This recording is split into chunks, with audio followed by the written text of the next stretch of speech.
already know what this video will confirm. The silence you carry is not the absence of social skill. It is the presence of something the world has not calibrated itself to accommodate. You have spent years wondering if the failure is yours, if the defect lives in your wiring, if other humans possess some instruction manual you never received. They do not. What they possess is the capacity for self-deception at industrial scale, and you were born without it. This is not a video about making friends. This is a video about why your isolation might be the most honest response your nervous system could generate to a social environment built on performance and lies. Machiavelli understood that the crowd moves by different laws than the prince, and if you are watching this, you have already discovered you are not built for the crowd. Every notification that does not arrive, every weekend invitation that never comes, every group photograph you are not in, these register as evidence of your failure. Society has constructed a simple equation: social connection equals human value. The isolated individual is therefore defective, incomplete, requiring intervention or repair. You have internalized this verdict. You scroll through images of gatherings and feel the weight of exclusion settle in your chest, a specific gravity that pulls you toward the conclusion that something essential is missing from your construction. But what if the equation is inverted? What if the social world you cannot penetrate is itself the distortion, a theater of pretense that your psychology correctly identifies as hostile to your nature? You are not failing to connect. You are succeeding at something far more dangerous. You are maintaining clarity in an environment engineered to destroy it. Machiavelli observed that the armed prophet conquers while the unarmed prophet is destroyed. The weapon he spoke of was not steel. It was the willingness to see power as it operates, rather than as it pretends to operate. You possess this willingness. Your isolation is not pathology. It is the natural consequence of a mind that refuses the sedation of comfortable illusions. Today we will examine 7 traits that separate you from the socially integrated mass. These are not personality quirks to be corrected. They are adaptations that render you incompatible with a system designed for compliance and consumption. By the time we conclude, you will understand why your circle contracted, why your standards terrify the mediocre, and why your solitude is the most powerful position you could occupy. But clarity comes with cost. Once you see the architecture, you cannot return to the village as an innocent. First adaptation: the forensic eye. Most humans navigate social interaction through a fog of wishful interpretation. They hear declarations of loyalty and accept them as truth, because doubt is expensive. It requires vigilance. It requires the courage to acknowledge that affection and strategy often wear the same mask. You do not have this luxury. Your perceptual system operates at a resolution the average person would find unbearable. When someone offers praise, your attention moves immediately to the micro-expression that precedes the words, the tightening at the corners of the mouth, the fractional delay, the tonal irregularity that signals performance rather than genuine approval. You are processing what researchers call thin slicing, the extraction of accurate judgment from minimal data exposure.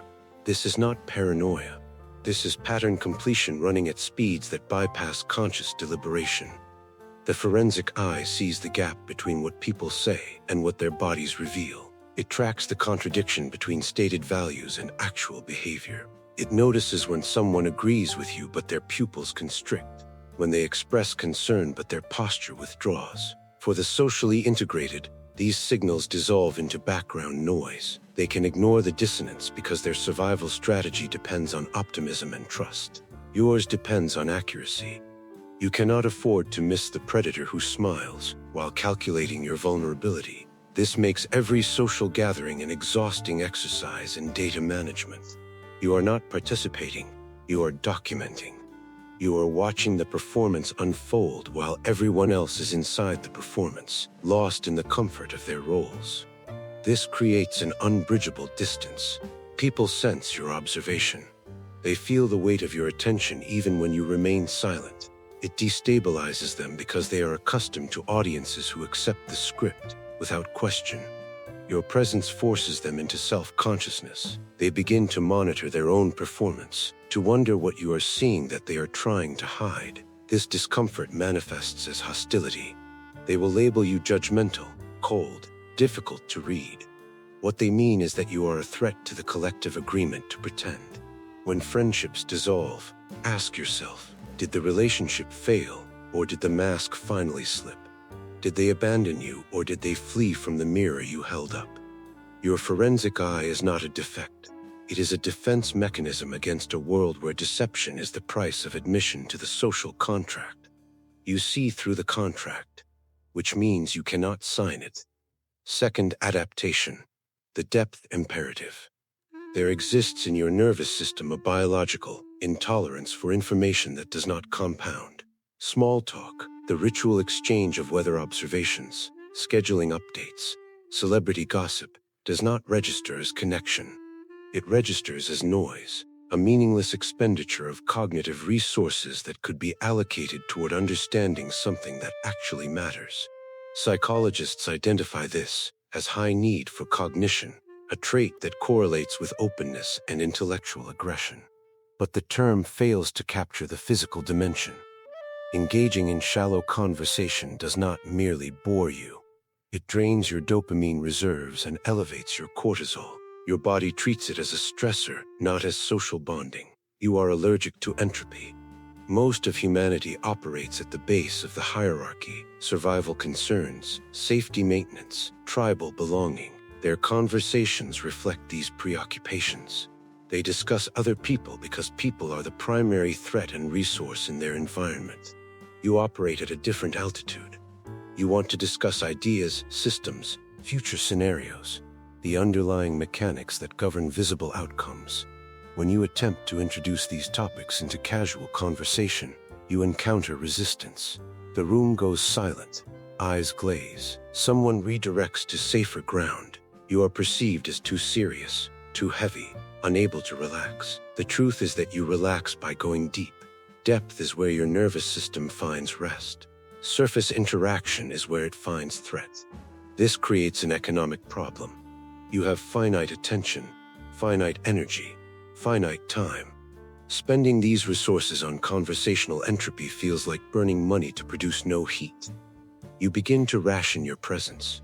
You decline invitations not because you are antisocial, but because you have calculated the return on investment and found it negative. You would rather sit alone with a book that reorganizes your understanding than sit in a bar listening to people recycle complaints they have no intention of resolving. This is not arrogance. This is resource management. The deep-sea diver does not apologize for refusing to swim in the kiddie pool. The ocean does not owe anyone an explanation for its depth. You are simply incompatible with shallow water, and 99% of human interaction occurs at ankle depth. Do not apologize for requiring the abyss. Third adaptation, the sovereignty reflex. Friendship circles are not democracies. They are soft tyrannies that enforce conformity through the threat of expulsion.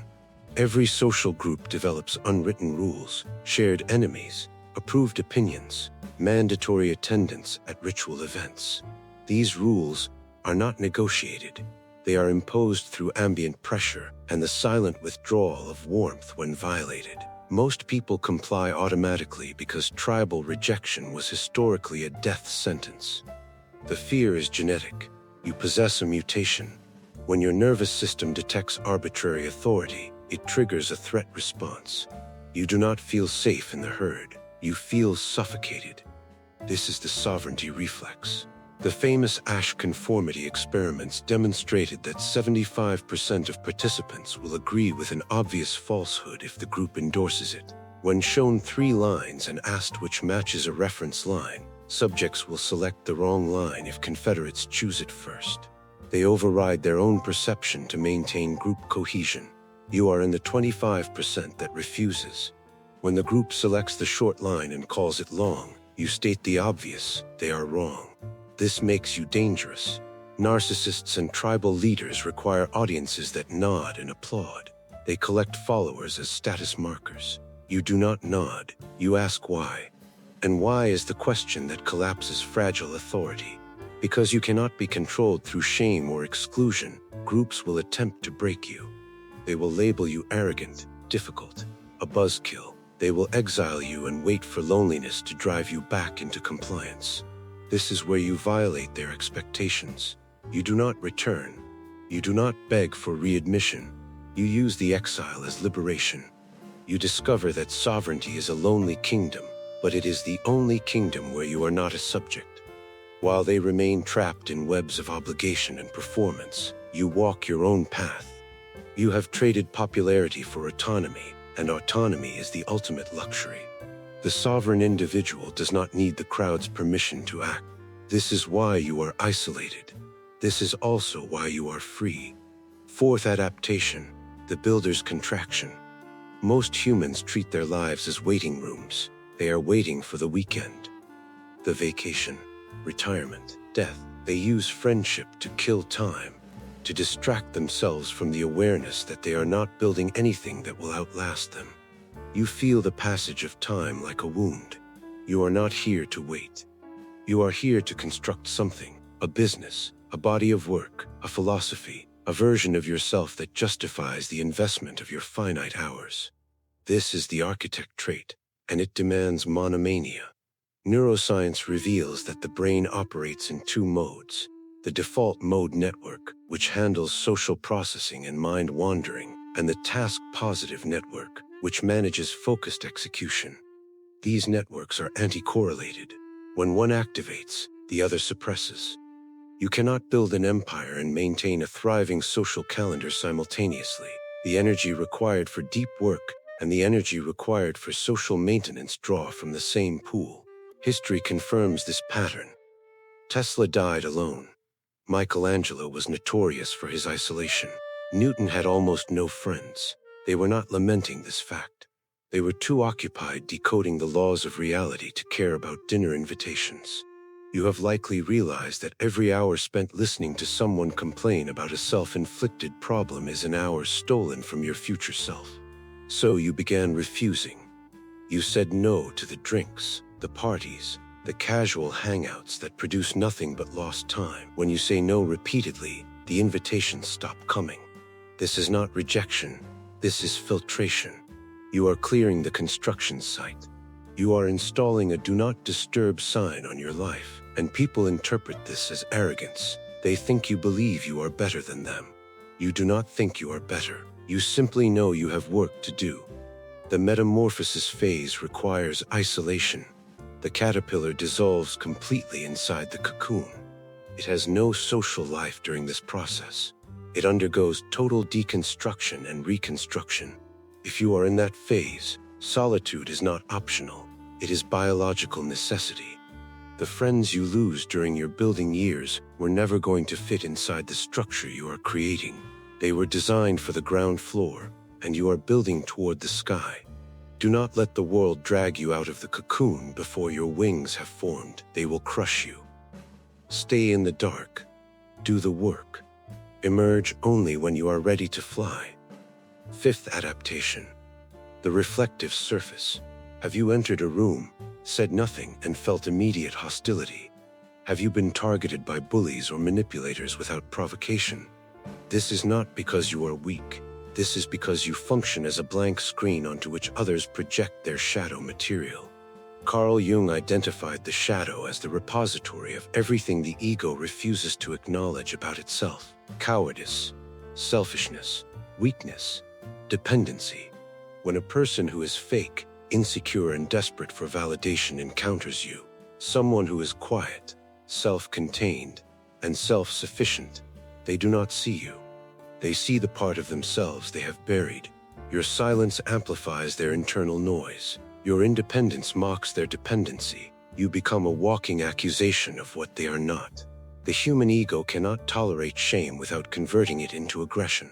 If acknowledging their own weakness is too painful, they will attack the mirror instead. They will ridicule your solitude, question your social skills, speculate about what is wrong with you. This is projection mechanics. By destroying you symbolically, they destroy the uncomfortable reflection you represent. Most friendships are mutual protection rackets. I will validate your delusions if you validate mine. I will tell you that you are right if you tell me I am pretty. You refuse to sign this treaty. When someone complains about a problem they created, you do not offer sympathy. You ask how they plan to solve it. You break the contract of mutual denial, which makes you the villain in their story. Understand this with precision. Being the villain in a loser's narrative is confirmation that you have retained your connection to reality. You are not isolated because you are unlikable. You are isolated because you are undeniable. You force people to confront the gap between their stated values and their actual behavior, and most people would rather die than face that gap. The mirror you present is not your problem. It is theirs. Your only error would be dimming your reflection to make them comfortable. Sixth adaptation, the temporal displacement. The herd lives in the immediate present. They are concerned with tonight's party, this week's drama, the next dopamine hit. You live in the future. You are constantly running simulations, projecting current decisions forward into their long-term consequences. When your friends say, "Let's just have fun tonight, don't worry about tomorrow," your brain screams that tomorrow is the only thing that matters.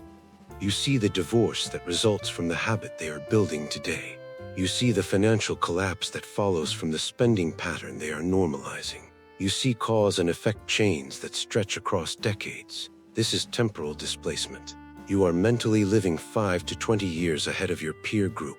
This makes connection nearly impossible. How do you relate to someone who is worried about workplace gossip when you are worried about the trajectory of your entire life? It is like a parent trying to be friends with a toddler. You can love them, you can protect them, but you cannot share their concerns because the scales are incompatible. You are the watchman on the wall. You are staring at the horizon while everyone else is asleep in the city below. They call you paranoid. They call you a buzzkill. They dismiss your warnings as catastrophizing. Then the wolf arrives, and suddenly they want your protection. They want your foresight. But by then you have already realized that you cannot save people who refuse to open their eyes. You face a choice: walk toward the future alone, or stay behind in the past with people who refuse to prepare for what is coming. You chose the future. The future is a lonely place because no one else has arrived there yet. They want you to care about the party. You care about the outcome. They want you to care about the drama. You care about destiny. Because you cannot synchronize your clock with theirs, you walk alone. But walking alone towards something real is superior to walking with others toward nothing. Seventh adaptation, the internal engine. Most humans are external combustion engines. They require fuel from outside, compliments, attention, validation, witnesses to confirm their existence. Deprive an average person of external input for 3 days and they unravel. Their sense of self dissolves because it has no reflection to anchor to. You are different. You are a nuclear engine. Your fuel source is internal. You do not read to impress others. You read because the question is burning in your mind and ignorance is intolerable. You do not lift weights for admiration. You lift because weakness is unacceptable. You create not for applause but because the idea demands manifestation. This is the autotelic personality. Someone who derives satisfaction from the activity itself, rather than its external reward. This renders you immune to society's primary control mechanism, social leverage. Society maintains order through the threat of exclusion. Obey or we will not like you. Conform or you cannot sit at our table. This works on 99% of people because they are terrified of social starvation. But what happens when they deploy this weapon against you?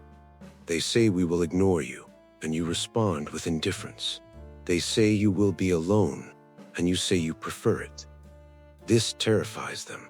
A person who does not need others cannot be manipulated. You are a glitch in the power structure. They cannot bribe you with attention or punish you with silence. You are self-sustaining. In a world of parasites, the self-sustaining organism is the enemy. Parasites require hosts. They need someone to feed on, someone to validate their existence, someone to blame for their failures. You offer them nothing. You do not need their approval. You do not fear their rejection. You remind them of their own desperate hunger, and they hate you for it. They hate you because you are free while they are slaves to the opinions of strangers. This is why you have no friends. You cannot be leveraged, which means you cannot be integrated into systems built on mutual dependency. Your isolation is not a bug, it is a feature. Combine these adaptations and observe the pattern you see through social performance. You reject shallow interaction. You refuse arbitrary control. You prioritize construction over consumption. You reflect others' shadows back at them. You live in future timelines. You operate on internal motivation. This does not create a loner. This creates a sovereign intelligence. You are not broken. You are incompatible with the domestication protocol that modern society runs on all humans from birth. School teaches repetition. Work teaches obedience. Media teaches envy. Social circles teach conformity. You rejected the conditioning. Your psychological immune system identified the programming as foreign and expelled it. Society is a farm. It produces docile, consuming, dependent organisms that will work, spend, and die without disrupting the system. You failed the training. You refused to become livestock. And because you would not wear the collar, you were driven to the perimeter. Now you sit in the cold, watching the village lights, wondering why you do not belong. Stop wondering. You do not belong because you are not built for captivity. You are the wolf they chased out because you would not submit. The village wants you to think this makes you defective. It does not. It makes you dangerous. But there is a trap here that you must avoid. When isolation extends too long, the mind begins to consume itself. You internalize the rejection. You think maybe they are right. Maybe I am just arrogant. Maybe I am unlovable. You soften your edges. You lower your standards just to feel human warmth again. You allow someone broken into your life just to have company. Or you return to the herd, pretending to care about their concerns, pretending to be someone you are not just to silence the void. Do not do this. When a wolf pretends to be a sheep, it does not fool the sheep. The sheep are terrified, and the wolf starves. If you lower your frequency to match theirs, you will not find connection. You will find interference. The loneliness of wearing a mask is heavier than the loneliness of the cave. Your solitude is not a prison, it is a laboratory. The universe has cleared the board. It has removed distractions, eliminated noise, and given you the one resource every historical outlier fought to obtain: time and silence. Do not waste this gift feeling sorry for yourself. Use it. First, accept your standards radically. Stop apologizing for your requirements. If you require depth, loyalty, and intelligence and cannot find it, then you starve rather than eat garbage. The moment you lower the standard, you signal to yourself and to reality that you are willing to accept less. You will get less. Stand firm in the void. Be willing to walk alone for years if necessary to find people who actually match your resonance. One genuine ally is worth 10,000 casual acquaintances. Second, become a signal. You cannot find your tribe by chasing them. You find them by becoming visible. A lighthouse does not run around the island looking for boats. It stands tall and shines. How do you shine? By building. By speaking your truth. By becoming undeniable in your domain. When you reach a level of excellence that cannot be ignored, you emit a frequency. The other outliers will see it. They will find you. Your future allies are not in the bar. They are working. They are building. They are hiding in plain sight, just like you. The only way to reach them is to rise high enough that they can see you from where they are. Third, learn the mask of sanity. While you wait for your tribe, you must survive in the village. Do not announce that you think everyone around you is asleep. That is tactical suicide. Learn to wear the social mask lightly. Be polite. Be kind. Use small talk as a tool, not a lifestyle. View social interaction as intelligence work. You are undercover. You smile. You nod. You ask about their weekend. You blend in. But you never forget it is camouflage. You never let the mask fuse to your face. Reserve your true thoughts for those who have earned clearance to hear them. For everyone else, give them the weather. Protect your power by concealing it until the moment it must be deployed. Be honest about the cost. This path is not the path of happiness. It is the path of meaning. Happiness is cheap. You can buy it with wine and mediocre company. Meaning is expensive. It costs you the comfort of belonging. It costs you the illusion of safety. But the payoff is a life that is actually yours. Most people die having never lived. They execute a script written by parents, teachers, and peers. They die surrounded by people but strangers to themselves. You might walk alone. You might endure cold nights. But when you look in the mirror, you will see a human being, not a copy of a copy. You will possess your own mind. Solitude is the tax you pay for freedom, and if you are willing to pay it, you become something the world has almost forgotten, a sovereign individual. Look at your life. Look at the empty chair across from you. It is not empty. It is reserved. Reserved for loyalty. Reserved for truth. Reserved for the rare few who can meet you at altitude. Until they arrive, do not fill it with ghosts. Honor the silence.